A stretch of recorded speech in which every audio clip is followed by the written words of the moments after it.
Príjemné popoludne. A tak, ako už bolo povedané, tak dúfam, že budete pri mojej prednáške pohodlne, pekne a sústredene tráviť. Dovoľte, aby sme vám predstavili naše skúsenosti tejto podpornej terapie svetlom. Liečba svetlom, je to placebo alebo ďalšia možnosť liečby? To sa skúsime odpovedať na to. Liečba svetlom patrí medzi alternatívne spôsoby liečby. Má samozrejme svojich priaznicov aj odporcov. Prvým zdrojom svetla používanom vo fotomedicíne bolo prirodzené slnečné žiarenie. Záznamy o liečbe tohto svetlom sprevádzajú egyptskú, grécku a rímsku medicínu.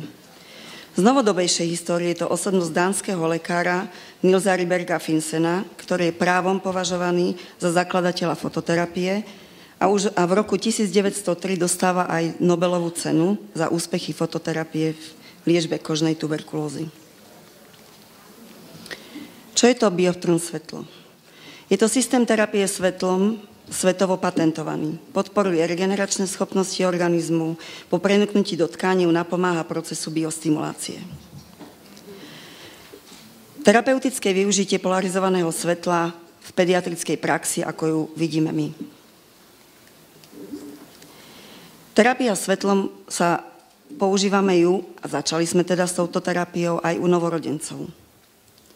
Môže teda pomôcť pri rôznych zdravotných problémoch, zmierňovaním bolesti, zápalov, posilnením imunitného systému a zlepšením procesu hojenia. Informácie o pacientoch, ktorých teda sme podrobili tejto liečbe, sú to novorodenci s rôznymi ochoreniami, vrátane teda flebitit, poškodenie infekcie kože, preležanín, zaparenín, ale použijeme ju aj pri párezách lícneho nervu. Doba ošetrenia je zhruba 10 minút, počet ošetrení 3-4 za deň, u novorodencov chránime oči. Všetci novorodenci reagovali na liečbu svetlom pozitívne, zatiaľ bez vedľajších účinkov. Ja by som sa zastavila u detí, ktorí sú starší ako novorodenci, pretože akutné nákazy dýchacích ciest sú v pediatrii bežným chlebičkom. Je to najrozsiahlejšia a najčastejšie sa vyskytujúca skupina infekčných ochorení. Mechanizmus prenosu nákazy najčastejšie inhalácia kontaminovaného vzduchu, ale aj kontaminovanými rukami, predmetmi zriedkavejšie alimentárnym. To sú veci, ktoré sú všetky známe pre vás.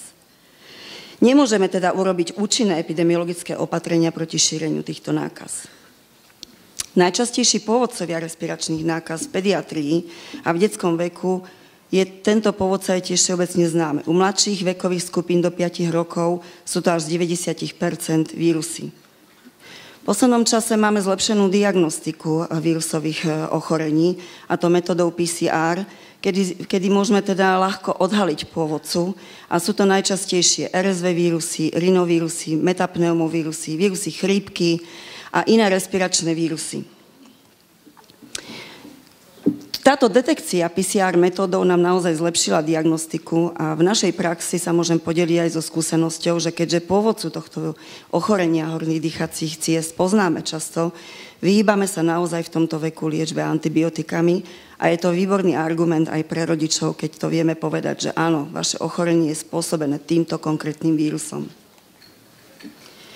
Výskyt RSV podľa veku, ako sme to zdetekovali na našom oddelení, vidíte, že najčastejšie RSV vírus postihujú jednoroční pacienti, ale vyskytujú sa vlastne vo všetkých vekových skupinách.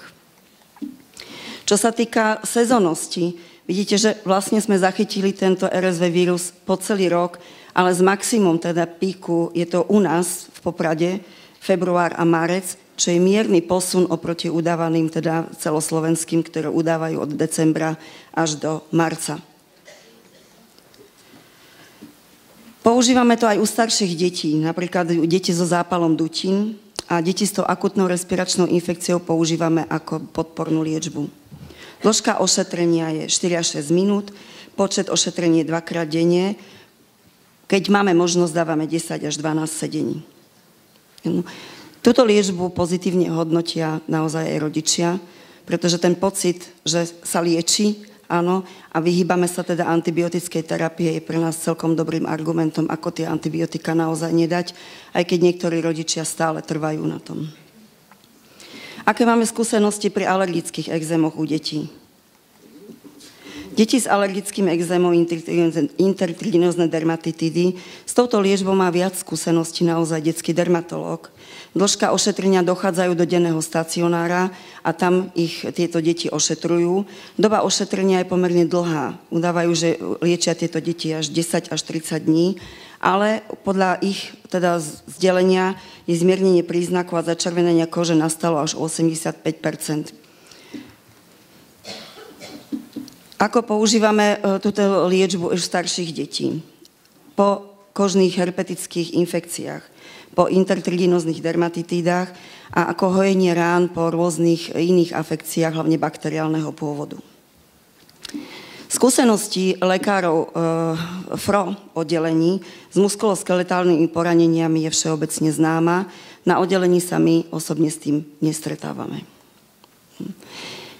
Chcem iba povedať, že liečba svetlom je naozaj stáročie. Jej účinky sú veľmi dlho známe a myslím si, že veľkým konkurentom Bioptronu je naozaj pobyt na čerstvom vzduchu, pobyt na slnku a otužovanie a imunita. Takže z môjho pohľadu to vidíme takto. Ešte by som chcela upozorniť účastníkov, že máte v kongresových taškách máte dve veci a to je na utieranie okuliarov a zároveň na biolampu. A máte tam aj firemné materiály, kde treba ostrihnúť ústrižok, ktorý bude podrobený zlosovaniu s veľmi dobrými cenami. Príjemné popoludne.